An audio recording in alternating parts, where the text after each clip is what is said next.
Today we are going to discuss Dart written by Ata Tahir. First of all, we'll discuss the text. All beings in a drop or a dot, whether it tadpoles up to multiply. Basically इस नज़म में अता ताहिर साहब जो वो discuss करते हैं वो ये कहते हैं कि तमाम मखलूक़ात या तमाम मौजूदात का जो इब्तदाई स्टेज है या जो भी मखलूक़ात बनाई गई हैं उनकी जो भी इनिशियल स्टेज से लेके वाइंड अप होने तक का जो प्रोसेस है वो सारा किससे शुरू होता है? डार्ट से शुरू होता है। किससे शुरू होता है? इसमें वो बताना चाह रहा है कि तमाम जो चीज़ें शुरू होती हैं वो डार्ट से शुरू होती हैं, चाहे वो ज़र्रा हो, चाहे वो निशान हो, चाहे वो किसी किस्म की भी कोई भी मखलूक हो। उसकी जो तख्लीक जो शुरू होती है वो किससे शुरू होती है? एक कतरे से शुरू होती है। इसमें वो अगर आप कंपैरिजन करें इंसान की तख्लीक को, तो इंसान की जो तख्लीक है वो भी किस चीज़ से शुरू हुई है?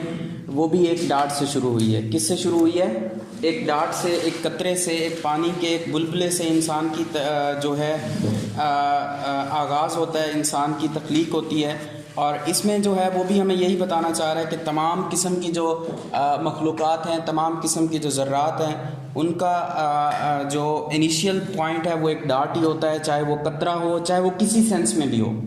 ठीक है, उसकी जो तमाम किस्म की जो मौजूदात हैं उनका स्टार्टिंग पॉइंट जो है वो किससे शुरू होता है? एक डार्ट से शुरू होता है। Whether it tadpoles up to multiply. अब यहाँ पे इंसान का भी कंपैरिजन करने के साथ साथ एक आबी जानवर का जिसे हम मेंढक कहते हैं, मेंढक का जब लाइफ साइकिल शुरू होता है तो वो मुख्तलिफ किस्म के लाइफ साइकिल से गुजरता है। उसके अगर आपने साइंस पढ़ी हो तो उसमें वो बताता है कि पहले उसके एग्स बनते हैं, फिर वो बच्चा पैदा होता है, फिर वो बच्चे से मतलब एक उसका एक प्रोसेस आता है जिसको कहते हैं tadpoles। ठीक है, इवन के वो कहता है कि जो tadpole है उसका भी जो वो भी बनता है, वो भी किससे बनता है? एक कतरे से, एक डॉट से बनता है। अप टू मल्टीप्लाई, जब तक के उससे ज़्यादा जानदार नहीं बन जाते। इवन के वो कहता है एक कतरे से शुरू होने वाला एक मेंढक, एक tadpole, वो भी जब मल्टीप्लाई होके ज़्यादातर बन जाते हैं, मेंढक बन जाते हैं या बहुत ज़्यादा तादाद में शो होते हैं, तो वो भी क्या होते हैं? उनकी जो क्या कहते हैं बिगनिंग है वो भी किससे होती है? एक डॉट से होती है। और sits squarely below the flourish of a red bean or carefully shivers।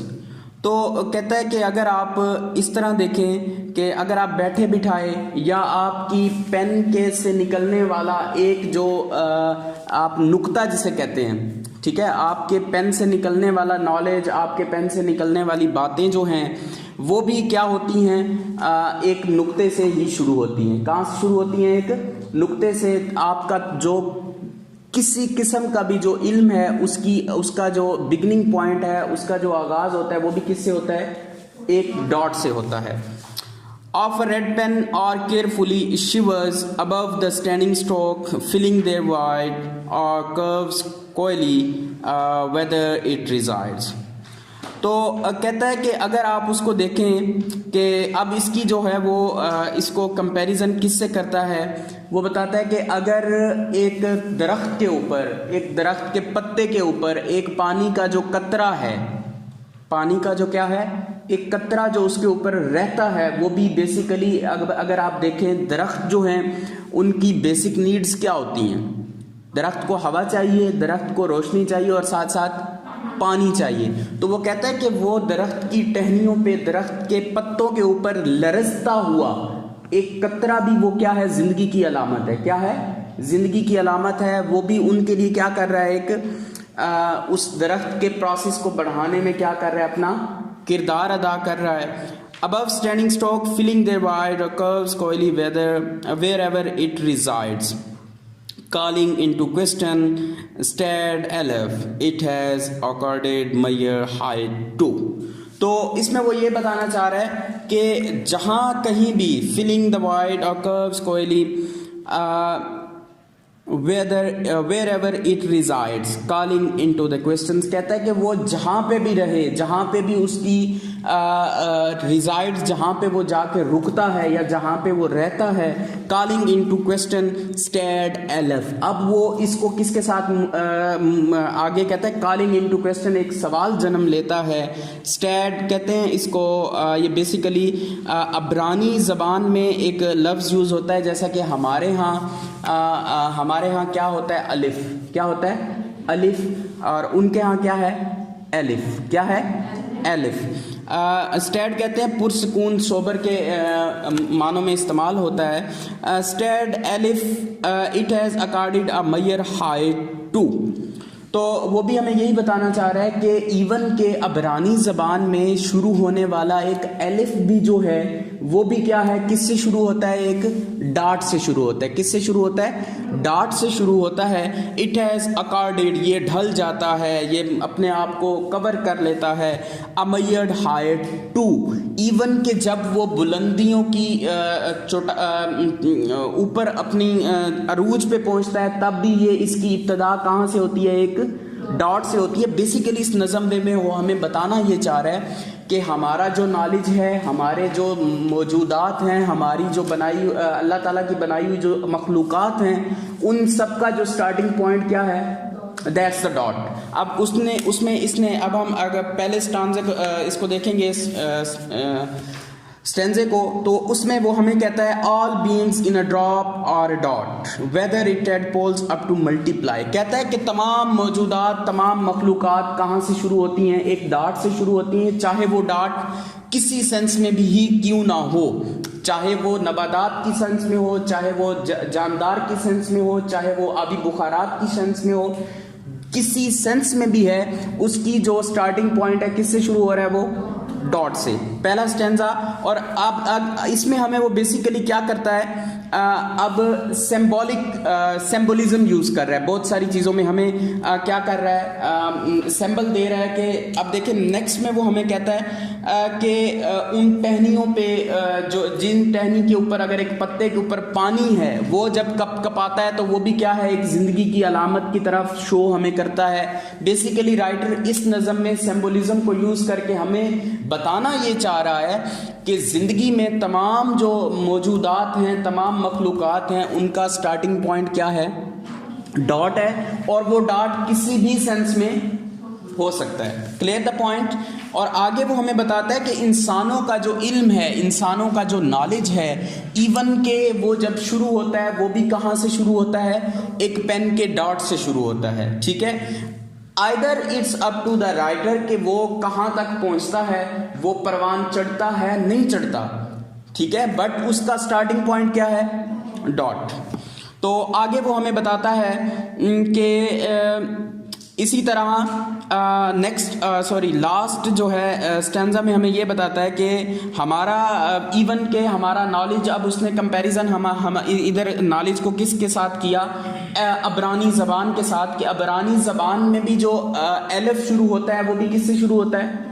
Dot. Even के आपका जो नॉलेज है, अब अबरानी ज़बान को इसमें मतलब लेके आने का क्या मकसद है? बेसिकली राइटर हमें ये बताना चाह रहा है कि चाहे वो अबरानी हो, चाहे वो इंग्लिश हो, चाहे वो उर्दू हो, किसी भी सेंस में, किसी भी ज़बान में कोई भी नॉलेज है, उसका स्टार्टिंग पॉइंट क्या है? डॉट है।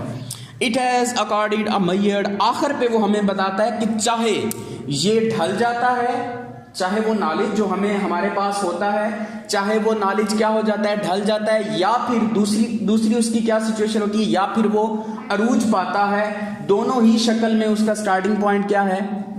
डॉट। तो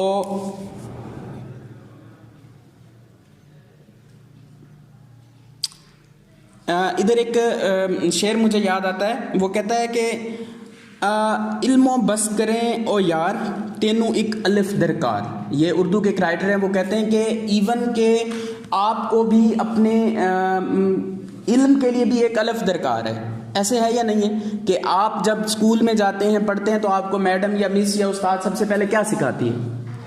अलिफ बे जो भी है। मतलब अलिफ को यहाँ पे सिंबोलिज्म के तौर पे, इधर भी अलफ और अलफ दोनों को बेसिकली वो यूज़ करने का मकसद ये है कि इवन के हमारा स्टार्टिंग पॉइंट, हमारा पॉइंट वही डॉट पे खड़ा है, ठीक है। बेसिकली ये मेटाफर है, मेटाफर यूज किया उसने कि जहां भी जाएं हमारा स्टार्टिंग पॉइंट किसी भी सेंस में, चाहे वो जिंदगी की सेंस में, चाहे वो जानवर की सेंस में, चाहे वो पौधों की सेंस में, चाहे इवन के हमारे नॉलेज की सेंस में, वो जहां भी जाएगा उसका स्टार्टिंग पॉइंट क्या होगा? डॉट। अब यहाँ पे एक और बात सुनिएगा कि उसने हमें कहा कि all beings in a drop और डॉट, कि तमाम मखलूकात, चाहे वो, जब देखें एक बात सुनिएगा कि जब कोई भी मौजूदात बनती हैं या तख्लीक की जाती हैं या उनको पैदा किया जाता है, आप एक बच्चे की मिसाल ले लें, ठीक है। जब एक बच्चा पैदा होता है और चाहे वो चंद सेकंड ही सांस लेके खत्म हो जाता है, डेड हो जाता है, एक्सपायर हो जाता है, लेकिन उसकी जो आप उसकी बिगिनिंग देखें वो किससे हुई? डॉट से हुई ना। चाहे वो ऊपर गया, चाहे वो परवान चढ़ा या वो नहीं चढ़ा। अब आखिरी लाइन वो कहता है इट हैज अकॉर्डेड, चाहे वो परवान चढ़ा या ना चढ़ा, चाहे वो ढल गया, ढलवान पे गया या अपनी बुलंदियों को उसने छुआ, लेकिन उसका स्टार्टिंग पॉइंट क्या है? डॉट। अब दूसरी लाइन में हम देखें तो हमें कहता है टेडपोल्स, ठीक है। टेडपोल्स का भी वो यही बताना चाह रहा है कि चाहे वो मल्टीप्लाई होके हजारों बन जाए टेडपोल्स, चाहे वो एक ही टेडपोल खत्म हो जाए, मर जाए, नेचुरल प्रोसेस है ना मरना जीना, तो चाहे वो मर जाए लेकिन उसका बिगिनिंग किससे हुई है? डॉट से। तो इसी तरह हमें भी वो यही बताने की कोशिश कर रहा है कि आपका इल्म भी वो किससे शुरू होता है? डॉट से। आपका तमाम किस्म की मौजूदात, इंसान, हैवानात, इस दुनिया में पाए जाने वाली तमाम चीज़ें, उनका स्टार्टिंग पॉइंट क्या है? डॉट। That's it. इस नज़म में जो हमारे तो राइटर हैं वो यही सारा कुछ डिस्कस करते हैं।